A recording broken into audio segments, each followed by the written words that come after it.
সন্ধ্যাদি, আপনি যদি আপনার সঙ্গীত জীবন সেই 48 বছর আগে শুরু না করে আজকে অর্থাৎ এই 1991 এর শেষের দিকে শুরু করতেন, তাহলে ছবিটা কিরকম দাঁড়াতো? আচ্ছা ভাই, তাহলে তো আমাকে 45 বছর আগেও ফিরে যেতে হয়। হ্যাঁ, নিশ্চয়ই। আর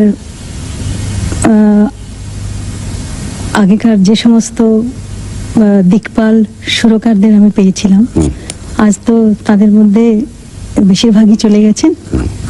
একজন দুজন যারা আছেন তারা আজ বার্ধক্যে উপনীত।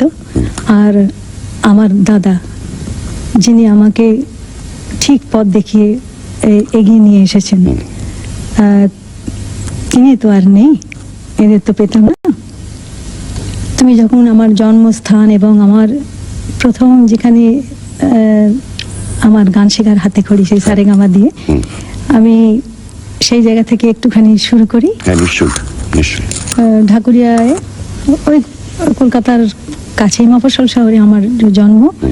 যেমন আর পাঁচটা সাধারণ ঘরের ছোট ছোট বাচ্চারা যেমন মানুষ হয়, আমিও তেমনি স্বাভাবিকভাবে মানুষ হয়েছি, একদম প্রাকৃতিক আবহাওয়াতে।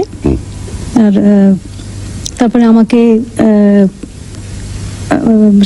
গান শেখাবার জন্যে, মানে আমি একটু আধটু বাবার সঙ্গে গান করতাম, তো ঠাকুর দেবদার গান করতাম।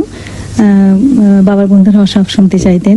তো আমার গানে, এবং অনেক, আমাদের বাড়ি রেডিও রেকর্ড কিছু ছিল না, তো দূরে কোথাও হলে ছুটে শুনতে যেতাম। তো আমার গানের এরকম আগ্রহ দেখে আমার দাদা আমাকে গান শেখাবার জন্যে, মানে ভালোভাবে উচ্চাঙ্গ সঙ্গীতে তালিম নেওয়ার জন্যে অধ্যাপক ডক্টর, আমার অতি শ্রদ্ধেয় মাস্টারমশাই যামিনী গঙ্গোপাধ্যায়ের কাছে নিয়ে যাওয়া, এবং সেখান থেকে তখনকার দিনে যেমন খুব বড় বড় নাম করা কনফারেন্সগুলো, যেমন all India music conference, all Bengal music conference, এই কনফারেন্সের প্রাককালে যে প্রতিযোগিতা হতো, সেই প্রতিযোগিতায় উচ্চ প্রতিযোগীর সম্মান লাভ করা থেকে উচ্চ প্রতিযোগিতার সম্মান লাভ করে এই সমস্ত সুরকারদের দৃষ্টি আকর্ষণ করা।